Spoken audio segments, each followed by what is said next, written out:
Paz do Senhor, pastor Paz, Éricles. Aline. Muito obrigada pela mensagem de hoje, foi muito edificante. Glória a Deus. Continuando a escrita sobre as cartas, né, que Jesus escreve ali a cada cidade, cada igreja de cada cidade, né?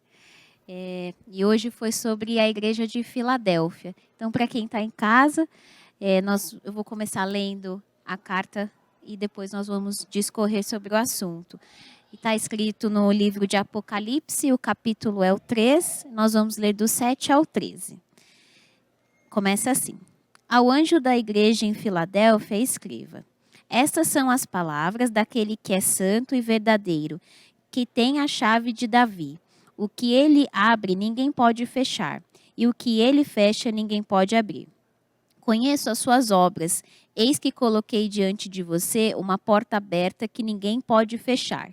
Sei que você tem pouca força, mas guardou a minha palavra e não negou o meu nome. Veja o que eu farei com aqueles que são sinagoga de Satanás e que se dizem judeus e não são, mas são mentirosos. Farei com que se prostrem aos seus pés e reconheçam que eu o amei. Visto que você guardou a minha palavra de exortação, a perseverança, eu também o guardei da hora da provação, que está para vir sobre todo o mundo, para pôr à prova os que habitam na terra. Venho em breve. Retenha o que você tem, para que ninguém tome a sua coroa. Farei do vencedor uma coluna no santuário do meu Deus, e dali ele jamais sairá.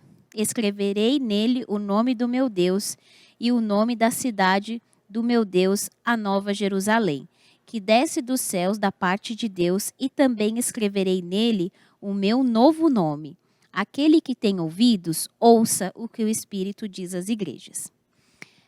Você contou que essa cidade, Filadélfia, foi fundada por um rei grego. E ele tinha como objetivo espalhar a cultura dele, criando aquela cidade. Mas Jesus aqui, pelo que nós lemos, né, pelo que eu li, diz que abriu as portas naquela cidade para aquela igreja de Filadélfia pregar o evangelho. Então, eu queria que você comentasse um pouco como que era aquela igreja estar inserida nesse contexto. Beleza, Aline. Deixa eu só pegar o nome aqui para não falar besteira, né? Mas ela foi fundada no 2º século, né? Pelo rei Attalus II. E o nome dessa igreja, né, Filadélfia, é dado por esse rei. Ele era rei de Pérgamo na época. E é dado por esse rei para demonstrar o amor que ele tinha pelo irmão. Por isso que é Filadélfia, né? É amor fraternal. Então, assim, ele funda a cidade, ele dá o nome de Filadélfia em homenagem ao amor que ele tem pelo irmão. E essa cidade ela é colocada ali perto de Sardes. Ela fica mais ou menos 50 quilômetros ali da igreja de Sardes. E até contextualizando um pouco, né, do que você falou, a ideia da fundação dessa cidade era que a cidade de Filadélfia propagasse a cultura helênica, a cultura grega. Então, assim, quando ele funda a cidade, ele faz dela uma porta para a divulgação da cultura helênica ali na geração deles. Aí vem Jesus. Por isso que é sempre muito importante, quando você lê o Apocalipse, você entender o contexto da carta. Entender o contexto do que Jesus está falando. Quem recebe essa carta em Filadélfia entendeu, de primeira. Hoje a gente fica com essa dificuldade, porque a gente não conhece o Sim, contexto ali. exatamente. Mas Jesus vira e fala assim, ó, eu coloquei uma porta diante de vocês. Essa porta, olhando a Bíblia Sagrada, né, como um todo, nós entendemos que Jesus vai trazer para si, reivindicar o título dessa porta. Ele vai falar, eu sou a porta. Então a gente entende que essa porta é a propagação do Evangelho. Então, do mesmo jeito que o rei de Pérgamo, quando ele funda a cidade, com a intenção de que ela seja uma porta para divulgação da cultura helênica, Jesus vira e fala, não, essa porta que vai ser aberta para essa cidade, para essa igreja, é para a propagação do meu reino, propagação da cultura do meu reino, não do reino grego, mas do meu, que é eterno. Amém.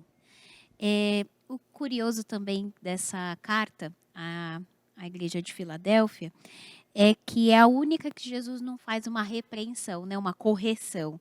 E aqui no que nós lemos também diz que mesmo com pouca força, essa igreja ela guardou a palavra perseverante. Queria que você continuasse comentando sobre isso.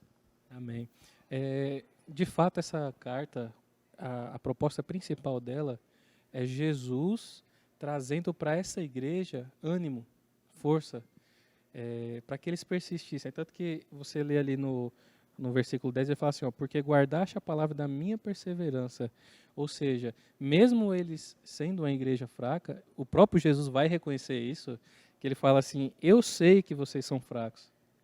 Eu sei que vocês são pequenos. Alguns estudiosos, eu não falei isso na mensagem, mas alguns estudiosos vão dizer que isso é porque a cidade sofria com grandes terremotos, a igreja poderia ser constituída ali por muitos escravos. Então, era uma igreja que não tinha uma boa fama. E ainda tinha os judeus que perseguiam a igreja, porque eles diziam que a igreja ali, os cristãos, não eram dignos, né, de estar na presença de Deus, porque eles acreditavam no Messias que eles não acreditavam, que é Jesus. Então, Jesus vai apresentar isso à igreja, né? Vai falar, olha, vocês são fracos humanamente falando, mas porque vocês são fiéis, eu vou abrir essa porta. Então, assim, a fidelidade deles é o que Jesus elogia aqui. A perseverança deles é o que Jesus elogia. Trazendo para o nosso contexto hoje, nós temos que pensar assim, nós vivemos numa cultura complicada. A nossa cultura, ela cada vez mais tenta amoldar a igreja à cultura atual, né? O mundo atual. Aí vem Romanos 12 e vai dizer, não se amoldem ao mundo, renovem a mente de vocês, para que possam experimentar a boa, perfeita, agradável vontade de Deus. Então, assim, essa cultura ao nosso redor que tenta minar a mensagem do Evangelho, que é justamente o que estavam tentando fazer com essa igreja, vem Jesus e fala, eu vou colocar essa porta, vocês vão pregar o Evangelho, sim. Vocês vão ser uma referência para essa geração, sim. Do mesmo jeito hoje para nós. Jesus ele espera de nós a perseverança, a fidelidade. Lembrando que na carta anterior, à igreja de Sardes, Jesus fala, ó, persevere até o fim, que senão seu nome vai ser tirado do livro da vida. Então, assim, Jesus está incentivando essa igreja, ó, continue, persevere, vá até o final. Então, aí ele faz a promessa, né, de que a gente seria galardoado por isso, né? Sim. E que apoio, né? Ter Só Jesus Deus como Todo-Poderoso. apoio, só Ele. E você comentando, essa igreja que tem esse testemunho, né, de perseverança, e a gente tira uma lição. Para nós aqui, como você comentou na mensagem, comentou agora, que mesmo fracos, né, nós temos o apoio de Cristo para transmitir a sua palavra, e mesmo inseridos nessa cultura de pecado, que cada vez mais quer deturpar a palavra de Deus, colocar a palavra de Deus a uma ótica da pessoa, né? Então eu leio, eu interpreto e Humanista. e a partir dessa minha interpretação eu transmito a você e não a palavra na essência como deve ser seguida. Então, esse ponto aqui eu acho que eu não gostei, vamos cortar essa parte, né? Vamos pular. Não, mas a gente tem o apoio de Cristo para transmitir o verdadeiro evangelho, que aí e a salvação de cada ser humano. Isso aí. Eu vou ler agora, para a gente ir para a parte 2 e para o final, o versículo 11 e 12 do capítulo 3 de Apocalipse. Tá escrito assim: venho em breve. Retenha o que você tem, para que ninguém tome a sua coroa. Farei do vencedor uma coluna no santuário do meu Deus, e dali ele jamais sairá. Escreverei nele o nome do meu Deus e o nome da cidade do meu Deus, a Nova Jerusalém, que desce dos céus da parte de Deus. E também escreverei nele o meu nome, o meu novo nome. E aqui você, voltando no contexto histórico, você disse que a cidade de Filadélfia foi destruída, e aí foi reconstruída na época ali de César, e essa cidade teve um novo nome. Então, essa promessa é muito pessoal, que também nós podemos trazer para nós, mas é muito pessoal à igreja de Filadélfia, que ela terá um novo nome. Então, ela tem uma promessa. Eu queria que você comentasse sobre essa promessa. Amém. A igreja, a cidade de Filadélfia e Sardes sofreram com um grande terremoto no ano 17 depois de Cristo. Esse terremoto devastou a cidade de Filadélfia. Eles tiveram que reconstruir a cidade inteira. E na época era Tibério o imperador de Roma, né? E é Tibério César, né? Sim. Ele faz uma isenção de impostos para aquela cidade durante 5 anos. E a ideia era assim, vocês não vão pagar impostos para que vocês reconstruam a cidade. E eles fizeram assim. Quando se terminou a reconstrução, troca-se o nome mais para frente. E aí dão para aquela cidade o nome de Neocesareia, que seria a nova cidade de César.